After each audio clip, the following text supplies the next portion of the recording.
Pai, do Filho e do Espírito Santo. Amém. A vossa proteção recorremos, Santa Mãe de Deus. Não desprezeis as nossas súplicas em nossas necessidades, mas livrai-nos sempre de todos os perigos. Ó Virgem, gloriosa e bendita para sempre. Amém. Maria de Nazaré, rogai por nós.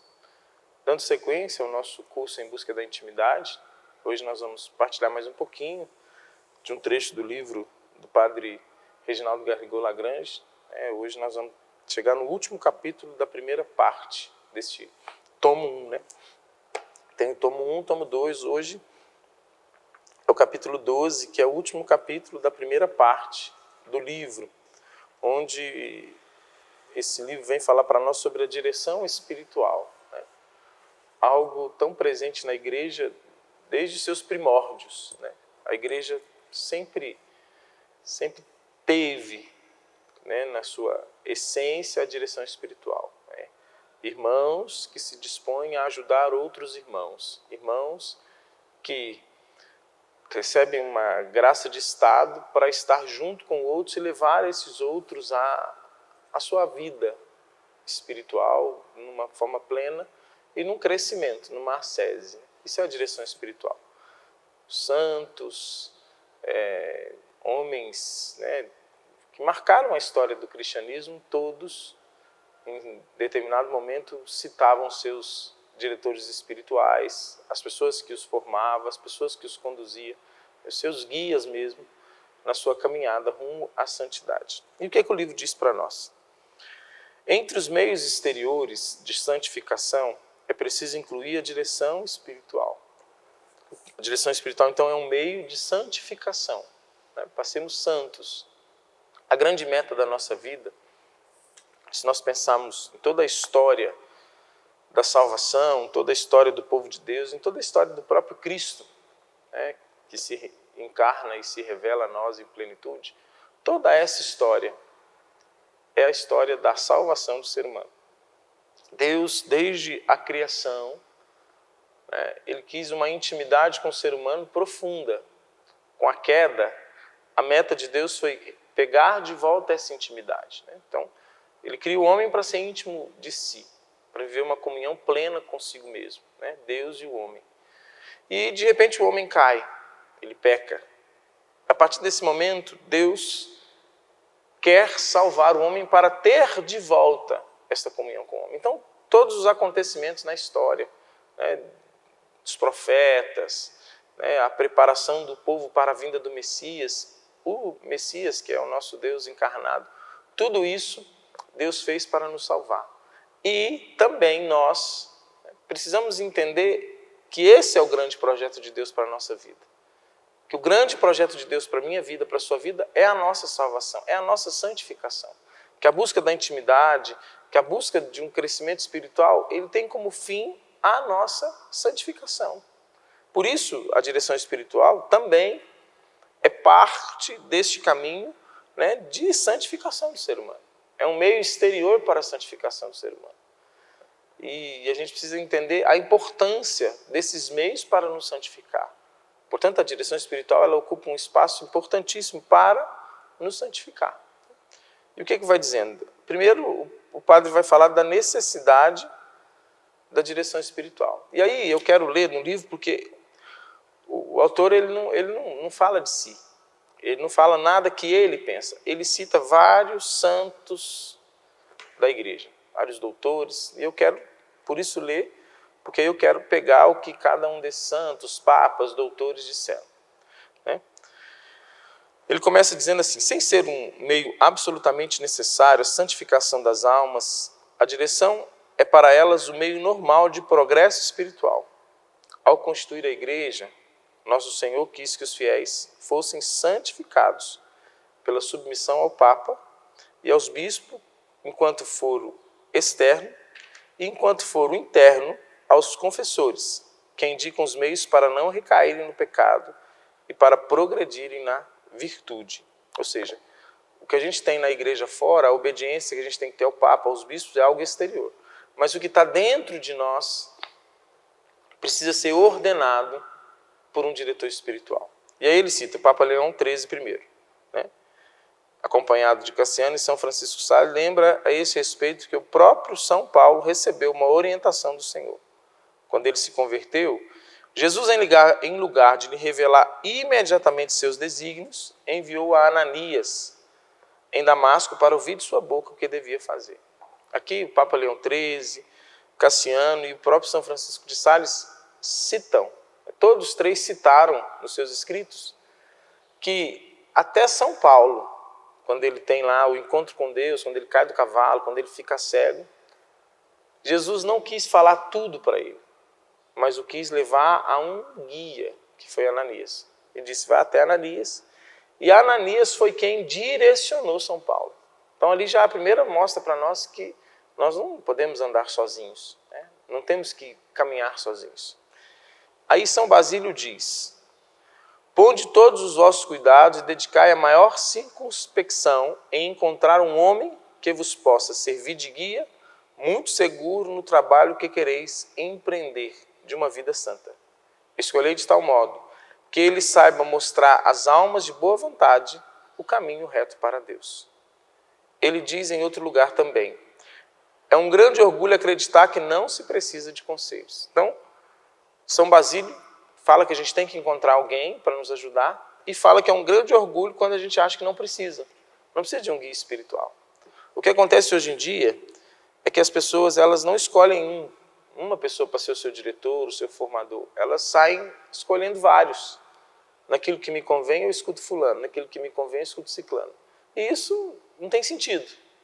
O sentido está em encontrar alguém que te conheça profundamente, que saiba quem você é, e assim consiga te direcionar.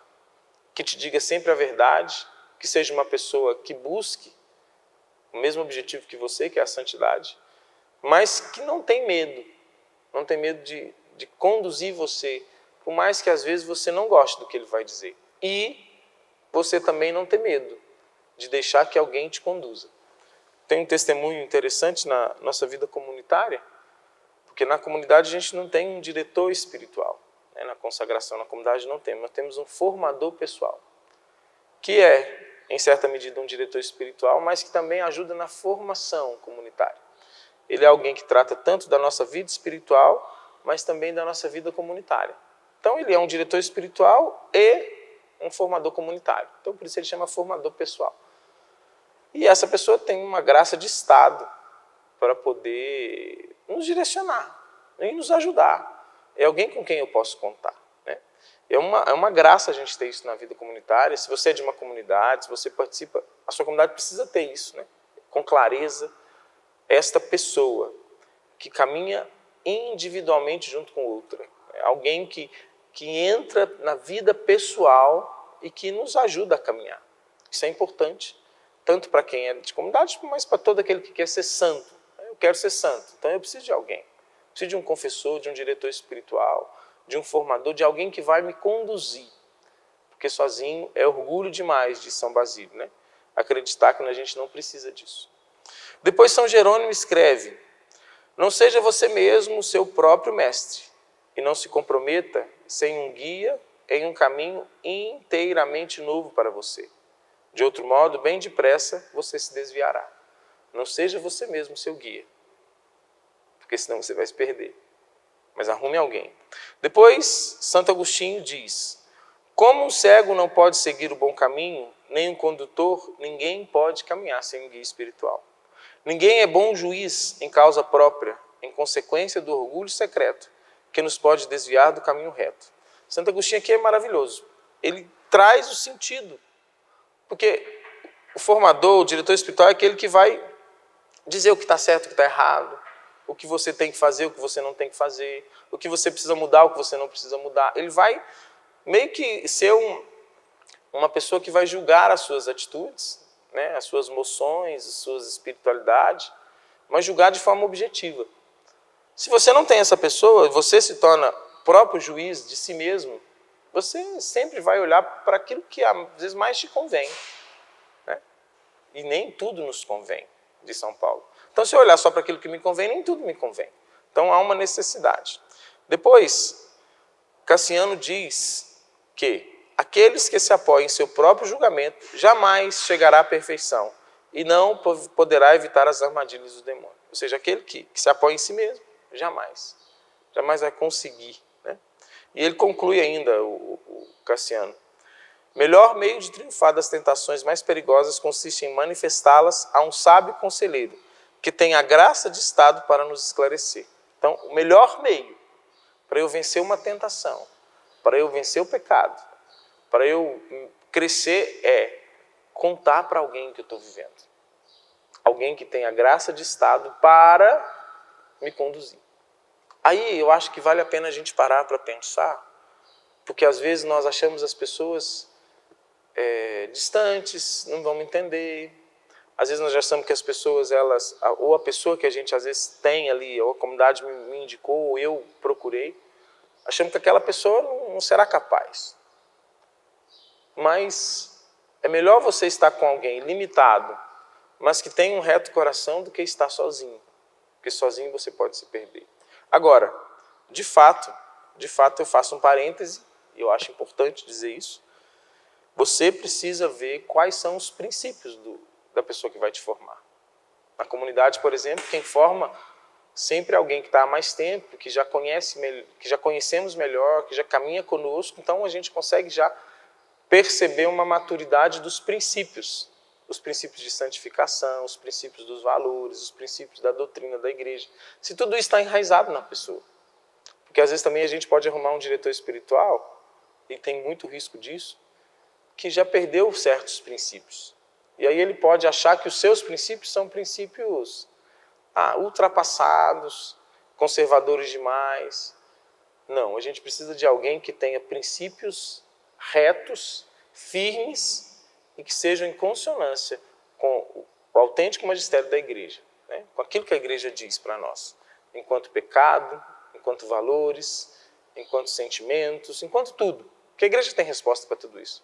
Então, o diretor espiritual, o formador pessoal, ele tem que ser aquela pessoa que tenha princípios e que tenha uma vida que condiz com a escolha que ele fez. Se é uma pessoa da comunidade, que condiz com a sua consagração.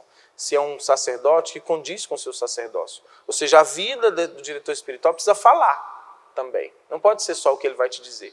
E, claro, confiar nele. Se assim você fez uma análise, ele tem tudo isso, pode confiar. Pode confiar que ele vai sim ter graça de estado. Aquele que se constitui em seu próprio diretor torna-se discípulo de um tolo.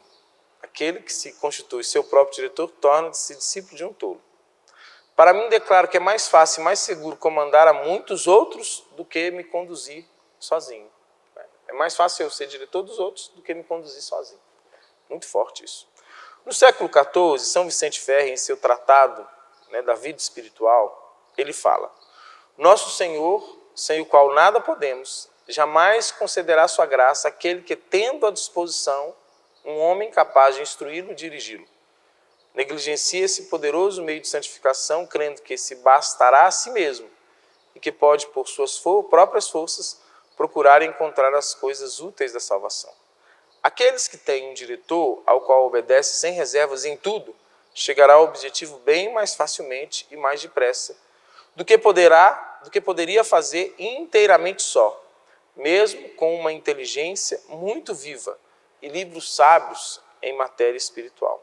Em geral, todos aqueles que chegaram à perfeição caminharam por este caminho de obediência, a menos que, por um privilégio e uma graça singular, Deus tenha instruído pessoalmente algumas almas que não tinham ninguém para dirigi-las. Ou seja, só algumas pessoas que têm uma graça especial, uma graça particular, que são capazes de se instruir. Mas são pouquíssimos, são escolhidos a dedo. Em geral, nós todos, em maioria esmagadora dos cristãos, precisamos de alguém para nos dirigir. E Santo Afonso, em seu livro Práticas de Confissão, o Práticas para se Confessar, aponta o objeto principal da direção, a mortificação, a maneira de receber os sacramentos, a meditação, a prática das virtudes e as santificações das ações ordinárias. Esse aqui eu vou falar de cada um, porque eu acho que é importante isso ficar gravado em você. Santo Afonso, ele fala que a prática, no livro melhor dizendo, no livro A Prática da Confissão, ele fala que o objeto principal da direção espiritual, ou dos objetos principais da direção espiritual, é mortificação, maneira de receber os sacramentos, meditação, prática das virtudes e santificação das ações ordinárias. Então ele fala primeiro da mortificação. Um diretor espiritual tem que levar a nossa vida ao sacrifício. Para quê? Para que possamos morrer para nós mesmos e nos encher de Jesus Cristo. Quando a gente tem uma vida fácil, de comodismo, uma vida onde tudo é muito fácil, onde eu não preciso de me esforçar em nada, facilmente eu vou me amar e deixar de amar Cristo. Agora, quando eu entro numa dinâmica de vida, de sofrimento, de luta, de cruz, aí eu estou aí pronto para amar Cristo. Entendeu? Então não adianta você imaginar que o diretor espiritual vai ser alguém para te dar um conselho, um afago, um consolo. Em alguns momentos pode ser que sim, mas ele tem que te levar a uma vida de mortificação, de sacrifício, de cruz. Renuncia a si mesmo, toma a sua cruz e siga-me. Então a primeira coisa, a direção espiritual nos leva à mortificação. Segundo, nos leva à maneira de receber os sacramentos. Como que é isso? O diretor espiritual, o formador pessoal, ele tem que ajudar a pessoa a entender a importância do sacramento, a forma como receber os sacramentos, a preparação, a espiritualidade, a grandeza, a necessidade. Porque a base da espiritualidade, se é um diretor espiritual, se é alguém que nos forma, a base da nossa espiritualidade cristã são os sacramentos. Então, por exemplo, a frequência, ele tem que estar atento a isso e nos levar a uma plenitude, né? A uma forma ideal, né? A uma perfeição de recebermos os sacramentos. Depois, a meditação.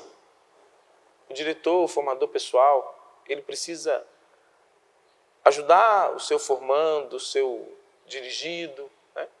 Aquele que é o seu guiado, a ter uma vida de meditação, a ter uma espiritualidade profunda, mortificando, recebendo bem os sacramentos e vivendo uma vida espiritual, onde ele consegue ter intimidade, e por isso que é em busca da intimidade, o nome do curso. Meditação. Momentos onde o formador, o diretor espiritual vai cobrar, vai olhar para a pessoa e falar assim, você reza?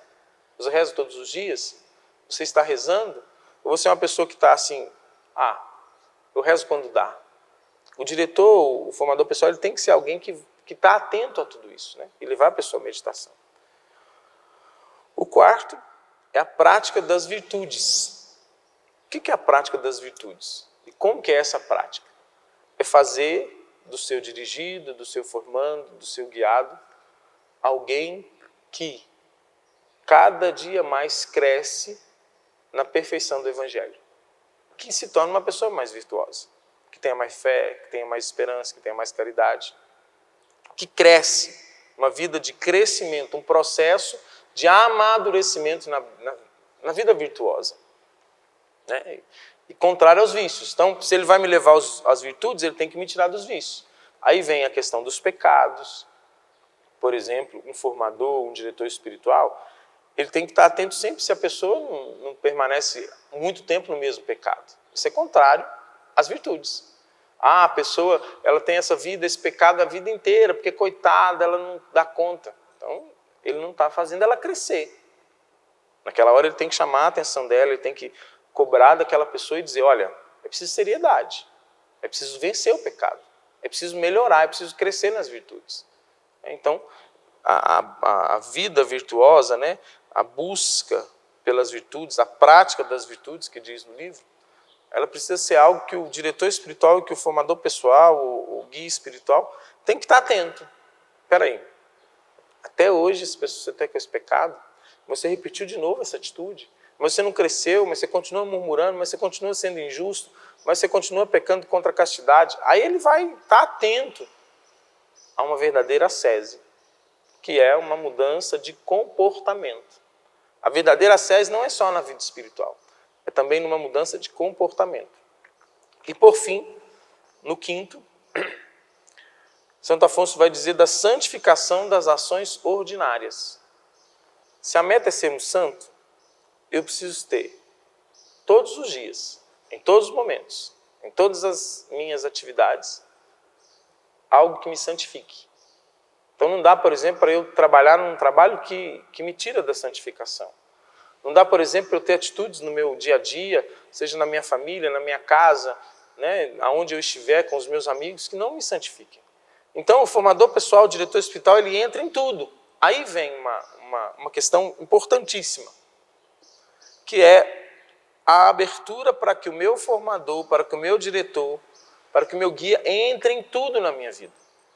Na minha vida íntima, você que é casado, na sua vida matrimonial, ele tem que entrar ali. Por quê? Porque ali tem que ser um lugar de santificação. Então, as nossas relações, os nossos trabalhos, em tudo essa pessoa entra. Ela entra para ser, pela graça de estado que ela tem, uma voz que nos leva para Deus. E é uma voz de Deus. Portanto, eu preciso me abrir, não só uma parte de mim, mas tudo. A santificação das ações ordinárias. As ações ordinárias são todas as ações da minha vida. Meu ato de lazer, trabalho, afetos, tudo. Tudo precisa ser algo que me santifique. E quem vai me dizer se aquilo está me santificando ou não? Se aquilo está me levando para Deus ou para longe de Deus? Quem vai me ajudar a perceber isso? O meu diretor espiritual, o meu formador. Aí, aqui nesse fechamento de Santo Afonso, justifica tudo que os outros santos disseram. Porque se eu sou o juiz de tudo, eu falo, não, eu estou certo. É isso que eu tenho que fazer. É essa atitude que eu tenho que tomar. É essa decisão que eu tenho que ir. É por esse caminho que eu tenho que ir. No meu dia a dia, seja no meu trabalho, seja no meu casamento, na criação dos meus filhos, na minha vida consagrada, se eu torno aquele que direciona-me, eu vou errar fácil. Porque aí eu vou olhar para mim e não para Deus. O diretor espiritual, o formador pessoal, ele vai tirar o nosso olhar de nós mesmos e fazer a gente olhar para Deus.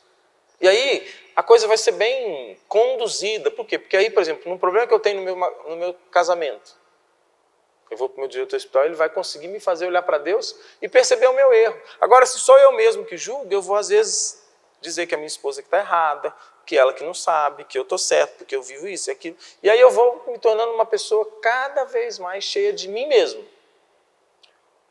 Essa santificação das coisas ordinárias, que o diretor espiritual precisa estar atento e conhecer tudo que eu faço. Eu preciso saber que tudo ele tem que conhecer, tudo ele tem que saber. É para quê? Para eu esvaziar de mim e me encher de Cristo. E esvaziar de si mesmo é parar de pensar em si, nas minhas coisas, no que eu gosto, no que eu quero, e sim pensar em Jesus e ser todo de Jesus. E por fim, para a gente terminar, né? Aqui diz assim no livro: nestas condições todas, o diretor poderá ser um instrumento do Espírito Santo para controlar sua ação em nós e para nos tornar cada vez mais dóceis às inspirações divinas.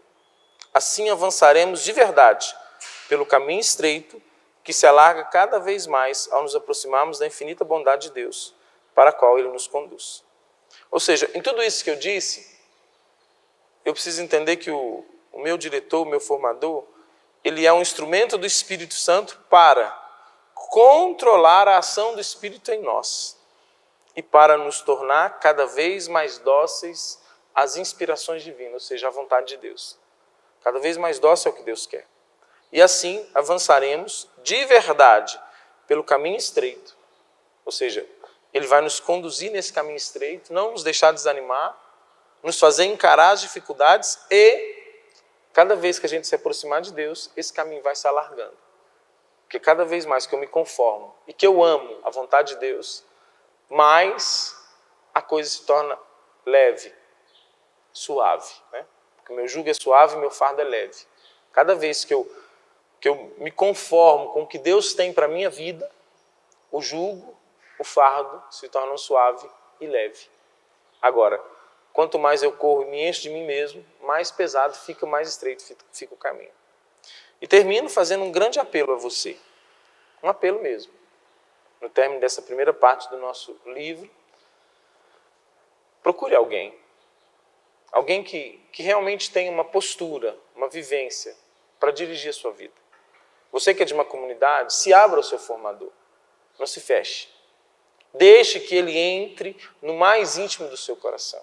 Você que não é de uma comunidade, que não tem um formador pessoal, vá atrás de um homem ou de alguém, né, pode ser uma mulher também, que seja alguém que quer ser santo de verdade, alguém sério, alguém que comungue com todas as coisas que a igreja ensina, que não vai às vezes relativizar o pecado, que não vai relativizar o mandamento, mas que é firme em tudo que a doutrina da igreja nos pede. Procure essa pessoa. Pede o Espírito Santo, pede a providência divina para você encontrá-la, porque ela vai te ajudar muito no crescimento da intimidade com Deus, na vida íntima com Deus. Ela vai ser alguém que vai te preservar do pecado, te conduzir a uma vida dos iluminados, né, dos avançados, e vai sim te levar a uma união perfeita com Deus. Esse é o objetivo. É pegar os iniciantes, fazê-los entender que eles têm que superar o sentimentalismo e suportar as dores, a mortificação dos sentimentos, chegar aos avançados, aqueles que já têm um tempo que caminham, que já conseguiram progredir um pouco, fazê-los entender que agora é hora de mortificar também o seu espírito, né? Aqui os sentimentos, aqui o espírito, e esse diretor vai fazer isso, e sim levar a pessoa a uma união, né? A uma união daqueles que são os perfeitos, que conseguem se unir a Deus. Esta é a meta, a nossa santificação. Portanto, não perca tempo, não perca em você mesmo, não crie conceitos próprios, mas se submeta a alguém, como se submetesse ao próprio Deus. Como São Paulo se submeteu a Ananias, como tantos santos se submeteram a tantas pessoas. Se submeta. E ao se submeter, entenda que é próprio Deus, pela graça de Estado que dá ao outro, conduz a sua vida. Confie nisso. Sei que não é fácil, num mundo egoísta, num mundo onde a gente acha que a gente se basta, num mundo onde a gente acha que sabe de tudo, porque a gente lê na internet todas as coisas, não é fácil, mas é importante e necessário. Deus abençoe você, continue acompanhando o nosso curso, né, que está aí sendo postado no YouTube, compartilhe com pessoas, convide pessoas para poderem também assistir, para que a gente junto, partilhando, a gente possa crescer na intimidade. Um grande abraço. Deus te abençoe.